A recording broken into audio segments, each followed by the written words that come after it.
João e Regina viveram em união estável por 8 anos. 2 filhos nasceram dessa relação. Mas terminado o relacionamento, João mudou completamente de comportamento e durante meses mandou para Regina uma sequência de áudios ameaçando atear fogo no atual companheiro dela na frente dos filhos, dizendo: tomara que um dia liguem informando para você que mataram um desses meninos, dizendo que poderia atingir o companheiro dela no tiro ou na pancada. E Regina, portanto, passou a viver em um estado constante de medo. O Ministério Público, portanto, denunciou João por violência psicológica contra a mulher, lá do artigo 147b do Código Penal. O juiz condenou João e a base da condenação se deu na palavra de Regina, no depoimento de um vizinho que presenciou ali alguns dos momentos em que João atormentava a vida de Regina e nos próprios áudios que João enviava para ela. A defesa de João recorreu usando um argumento técnico, dizendo que o artigo 147b é um crime material e que, portanto, exige um resultado naturalístico comprovado, qual seja o dano emocional, e que sem esse resultado, que se prova com perícia, sem o laudo psicológico ou psiquiátrico nos autos, haveria violação ao artigo 158 do Código de Processo Penal, que exige exame de corpo de delito nos crimes que deixam vestígios. A pergunta para você é a seguinte: se o crime de dano emocional exige prova desse resultado e não há laudo pericial nos autos, o STJ deveria ter absolvido João? É por aí que a FGV vai começar te perguntando, mas não vai parar por aí. Há uma interessante abordagem desse tipo de crime pelo STJ. Fica aqui comigo que você vai entender essa história toda. Aí na tela para vocês esse interessante julgado do informativo 887 do STJ que traz o agravo e recurso especial do Distrito Federal.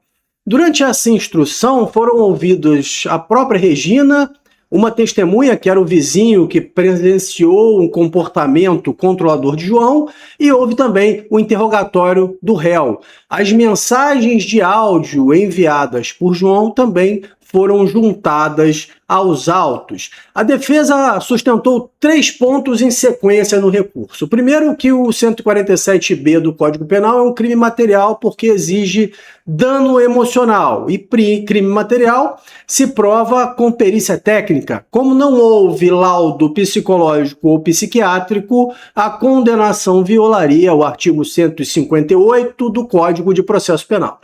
O TJ do Distrito Federal manteve a condenação e a defesa, então, foi ao STJ por meio de um recurso especial. A 5ª turma do STJ, por unanimidade, não conheceu do recurso, isso é importante destacar, e manteve a condenação de João, e a gente vai entender exatamente por quê. Olha, a condenação do crime do artigo 147b, que diz lá que causar dano emocional à mulher, que prejudique ou perturbe seu pleno desenvolvimento, que vise degradar ou controlar suas emoções, tá aí na tela para vocês, né? Comportamentos, crenças, decisões mediante algumas condutas, como ameaça, constrangimento, humilhação, manipulação, isolamento, chantagem, ridicularização, limitação ao direito de ir e vir ou qualquer outro meio, e aí o legislador aqui abre o tipo penal, que cause prejuízo à saúde psicológica da mulher ou à sua autodeterminação, sendo que a pena é aumentada de metade se o crime for cometido com o uso de inteligência artificial ou outro recurso tecnológico que altere imagem e som da vítima. Agora, olhem só, o Código de Processo Penal, ele lá no artigo 158, vai dizer que quando a infração deixar vestígios, será indispensável o exame de corpo de delito, direto ou indireto, e que não pode suprir a carência desses exames a simples confissão do acusado. E no parágrafo único ainda temos uma determinação de prioridade para a realização do exame de corpo de delito quando o crime envolver violência doméstica e familiar contra a mulher. A gente precisa entender aqui o contexto normativo, de onde surgiu o artigo 147b do Código Penal. Olha, 2 pontos vão sustentar a própria aplicação da lei ao caso de João e Regina. Primeiro, João e Regina não viviam mais juntos, isso é fato, mas isso não afasta a proteção da Maria da Penha. Por quê? Para a configuração da violência doméstica e familiar, não se exige coabitação, conforme está aí na tela para vocês a súmula 600 do STJ. O vínculo que a lei protege aqui é da relação íntima de afeto, seja ela uma relação íntima de afeto presente ou passado. E não, a proteção não se dá sobre a convivência atual ou sobre o mesmo teto exclusivamente, tá? Uma outra coisa, antes de virar um crime próprio, autônomo, lá do 147b, a conduta que está lá no 147b já era descrita na Lei Maria da Penha, quase que palavra por palavra, lá no artigo 7º, inciso 2º da 11.340, que está aí na tela para vocês terem uma ideia, que dizia que uma das formas de violência possíveis contra a mulher é a violência psicológica, entendida como qualquer conduta, e aí vem que ele cause dano emocional, diminuição da autoestima, etc, etc, etc. Se você comparar o caput do 147 com o artigo 7º, inciso 2º da Lei Maria da Penha, você vai perceber que eles têm praticamente a mesma redação. Então o legislador, lá em 2021, não inventou o conceito para colocar no 147b. Ele pegou uma forma de violência que já existia na Lei Maria da Penha desde 2018 e transformou em um tipo penal autônomo. Mas, Rodrigo, como é que ficava antes de ter esse tipo penal autônomo? Como é que você fazia quando havia esse tipo de prática por parte do indivíduo? E aí, você tinha que pegar a conduta daquele indivíduo e enquadrar em algum tipo penal pré-existente, como constrangimento ilegal, ameaça, sequestro ou cárcere privado, quando essa violência psicológica se encaixasse em alguns desses tipos penais já existentes. O 147b, portanto, fecha essa lacuna daqueles casos em que não se encaixavam em nenhum dos tipos penais, mas havia, sem dúvida alguma, uma violência doméstica e psicológica contra a mulher. Isso importa para o argumento da defesa, porque mostra que o dano emocional não é um conceito jurídico novo, criado em 2021 do zero. Ele já vinha sendo trabalhado pela jurisprudência desde a redação original da Lei Maria da Penha e desde que ele entrou lá em 2018. Um ponto que costuma aqui gerar muita confusão é a distinção entre violência psicológica e violência moral.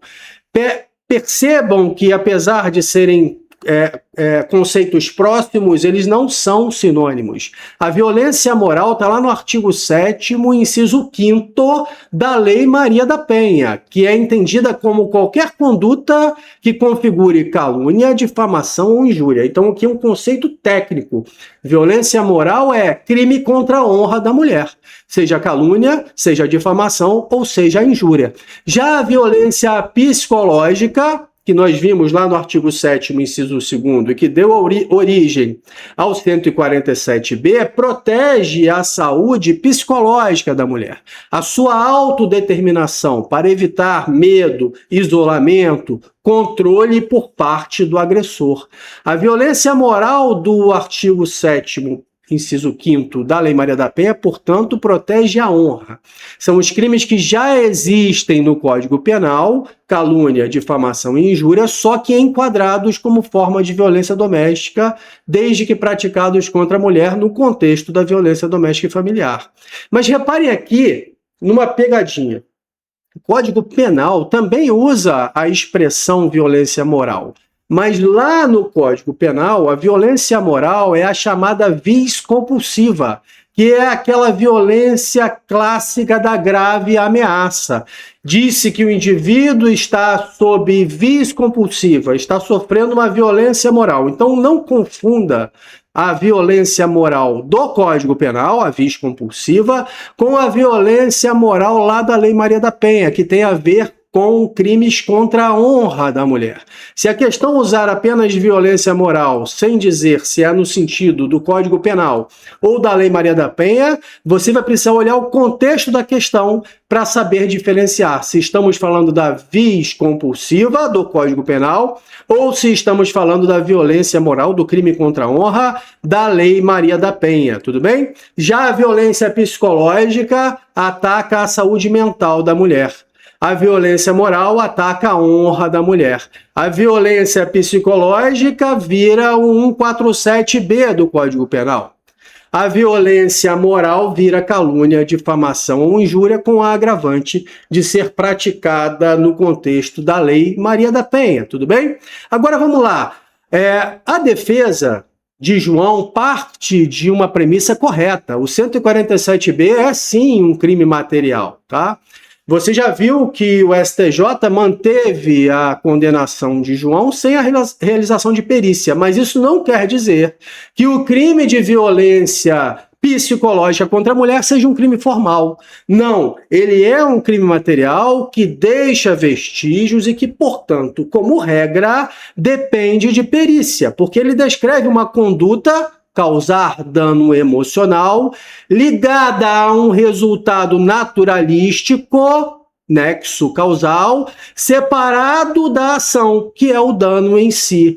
Então isso acaba distinguindo o crime formal, que se consuma com a simples conduta, independentemente de materialização do resultado. Pense aí no crime de ameaça, que se consuma com a promessa de um mal injusto e grave, sem que seja preciso provar que a vítima de fato sentiu medo.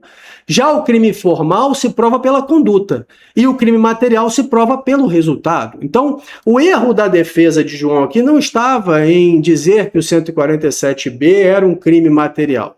Estava no passo seguinte, no que foi concluído a partir daí. A defesa argumentou que, deixando vestígios, a infração exigiria exame de corpo de delito. E aqui está o erro, que a ausência desse laudo pericial específico do dano emocional à vítima inviabilizaria a condenação.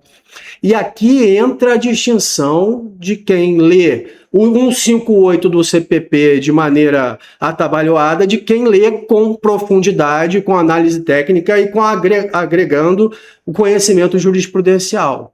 O corpo de delito direto é o exame técnico sobre o próprio vestígio material do crime.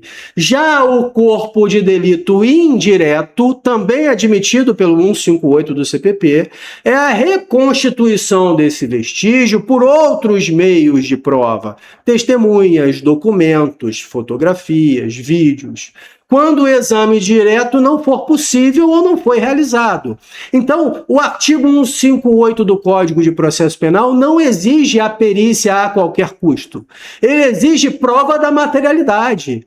E o próprio dispositivo já prevê que a prova da materialidade poderá ser feita tanto pelo exame direto como pelo exame indireto, pelo corpo de delito indireto, tudo bem?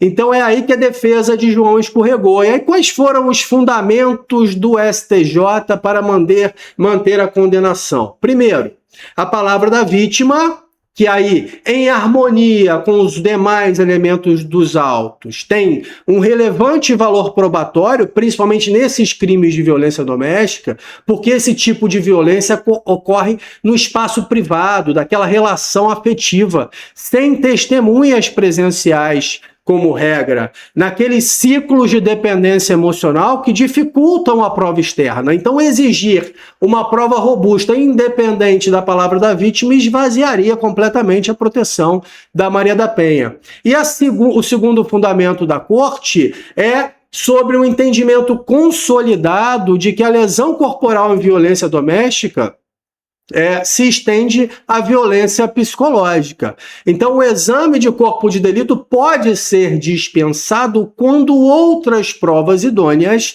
demonstram a materialidade do crime. E o relator, no caso, foi expresso, né? Se o laudo pode ser dispensável até no exame físico verificável, até na lesão corporal, com mais razão pode ser dispensado nos casos de dano emocional, que por sua própria natureza não vai deixar um vestígio material fixável na perícia clássica. Então, nesse caso aqui de Regina, a materialidade, inclusive o dano emocional exigido pelo tipo penal, foi reconhecida por esse corpo de delito indireto. As declarações dela, corroboradas pelo depoimento do vizinho e corroborados pelas mensagens de áudio do próprio réu, do próprio João. Então, ser crime material não significa que só a perícia direta prova o resultado. Significa que o resultado precisa existir e ser demonstrado por qualquer meio idôneo, certo? Isso aí já seria a prova da materialidade que se pretende nesses casos, tá? O STJ, antes de fechar aqui, a gente precisa fazer algumas ressalvas sobre o limite dessa tese do STJ. O acórdão lá do TJ, do Distrito Federal e Territórios, que foi recorrido pelo recurso especial e foi mantido pelo STJ, cita a doutrina do professor Guilherme de Souza Nutti. Para o professor Guilherme de Souza Nutti, e ele é minoritário nesse aspecto, o exame pericial seria dispensável pela própria natureza do crime do artigo 147b, porque, segundo ele, o dano emocional, ao contrário da lesão física, não deixaria nenhum vestígio. O STJ, nesse julgamento, não foi tão longe. O que o STJ disse, e aí você precisa entender os limites da decisão do STJ, para você não escorregar numa pegadinha de prova que eventualmente pode tentar generalizar e dizer que o STJ adotou a tese do professor Nutti, o que não é verdade. O que o STJ disse é que o dano emocional dispensa, o dano emocional dispensa a perícia direta, o exame de corpo de delito direto, e aceita o exame de corpo de delito indireto quando há outras provas idôneas. Quando há outras provas que comprovem a violência psicológica da mulher. A corte não disse que o dano emocional dispensaria a perícia sempre, porque é da natureza do crime, como diz o professor Nutti. A razão de decidir, a ratio decidendi do STJ, é a extensão por analogia condicionada à existência de outras provas idôneas. A tese do professor Nutti é a dispensa intrínseca do exame pericial por ausência de vestígio material. Tá? Essa doutrina dele foi citada no acórdão do TJ-DF, mas não foi repetida como razão de decidir pelo STJ. Então, se você escreve que o STJ decidiu que o dano emocional dispensa a perícia porque não deixa vestígio material, você está errado. Você está atribuindo ao STJ uma tese que ele não adotou, que era a tese do professor Guilherme de Souza Nutti. Então, o que o STJ decidiu foi mais estreito. Ele dispensa a prova pericial quando há outras provas idôneas nos autos, testemunhas, mensagens, documentos. Sem isso, o STJ não teria condenado João, não teria mantido a condenação de João, certo? Segunda ressalva aqui é que o dano emocional não é a única possibilidade. O próprio julgado vai traçar uma linha entre os dois conceitos. E as provas adoram confundir dano emocional com dano psíquico. Dano emocional é a perturbação afetiva ou volitiva, medo, humilhação, perda da autonomia, sofrimento psíquico. Não é uma doença. É uma reação esperada de quem sofre uma ameaça, de quem sofre manipulação, de quem sofre isolamento. E é isso que é necessário para configurar o artigo 147b, o dano emocional. Já o dano psíquico é outra categoria, pessoal. É a lesão à própria saúde mental da mulher. É um dano que ultrapassa o emocional e vira uma patologia clinicamente diagnosticável. Um transtorno depressivo, um transtorno de estresse pós-traumático, um transtorno de pânico. Esse tipo de dano é reconhecido pelo CID, Classificação Internacional das Doenças. Responde ali a um tratamento médico. E aí configura, prestem atenção, lesão corporal, que pode se dar em qualquer uma ali das suas modalidades, tá? Com a incidência do parágrafo 13 do artigo 129, pode atingir uma pena de 2 a 5 anos. Mas a gente precisa entender aqui, olha, a incidência do parágrafo 13 do artigo 29 exige que haja condições do sexo feminino. Quando é que há condições do sexo feminino? E todo mundo que vai fazer prova de concurso tem que saber isso. Está no 121A, parágrafo 1º do Código Penal. Vai acontecer as chamadas razões da condição do sexo feminino quando houver violência doméstica e familiar, é meio que presumido, e quando houver menosprezo ou discriminação à condição da mulher, tá? O dano emocional, já vimos, dispensa perícia quando há outras provas idôneas que supram a materialidade. Já o dano psíquico sempre vai exigir perícia porque vira uma patologia diagnosticável. Deixa de ser violência psicológica e passa a ser lesão corporal. Fiquem ligados nisso. A tese, portanto, fixada aí pela STJ é, primeira, a palavra da vítima em harmonia com os demais elementos dos autos possui relevante valor probatório em crimes de violência doméstica. Segundo, o exame de corpo de delito pode ser dispensado quando há outras provas idôneas que demonstrem a materialidade delitiva. E, por fim, o pleito absolutório não pode ser acolhido quando a materialidade é demonstrada por corpo de delito indireto e outras provas idôneas, conforme a súmula 7 do STJ. Presta atenção aqui. A súmula 7, vamos falar de uma questão agora processual que trafega aqui em volta de toda essa decisão. Eu disse para vocês que o STJ não chegou a julgar o recurso especial no mérito. Tudo bem? Ele, em agravo ou em recurso especial, não conheceu do recurso e, por isso, a decisão do TJ do Distrito Federal e Territórios foi mantida. Por que é que o STJ não julgou o recurso especial no mérito? Porque o STJ entendeu que aplicaria-se ali a súmula número 7 da própria Corte, que diz que a pretensão de simples reexame de prova não enseja recurso especial. Olha, se a Corte, o STJ, tivesse que avaliar questões probatórias, violaria a sua própria súmula. O recurso especial não se presta a esse tipo de pretensão. A materialidade já estava demonstrada e aí dar razão à defesa significaria ter que valorar provas que já haviam sido valoradas pelo Tribunal de Justiça do Distrito Federal e Território. Portanto, o agravo foi conhecido para não conhecer do recurso especial. O recurso especial não foi improvido no mérito, tá bom? Mas olha, então se lá no início você achava que o STJ tinha que absolver por falta de provas, na verdade você estava interpretando o artigo 150, aliás, por falta de perícia, né, e falta de provas, portanto, você estava interpretando o artigo 158 do Código de Processo Penal de maneira incompleta. Você confundiu a exigência de resultado do crime material com a ideia de que o resultado só se prova por perícia. Então a perícia, ela pode ser direta e indireta, grave isso, e o crime precisa ser provado, ainda que seja através de um exame pericial indireto. Essa aí é a armadilha que a FGV costuma fazer na sua prova. Ele constrói uma classificação correta e depois espera que você complete errado com o raciocínio que vem depois dela. Se você gostou desse vídeo, marca aí o like, segue o canal, indica para aquele seu amigo que está estudando para delegado. Se quiser uma orientação precisa para delegado de polícia, estamos com turmas abertas.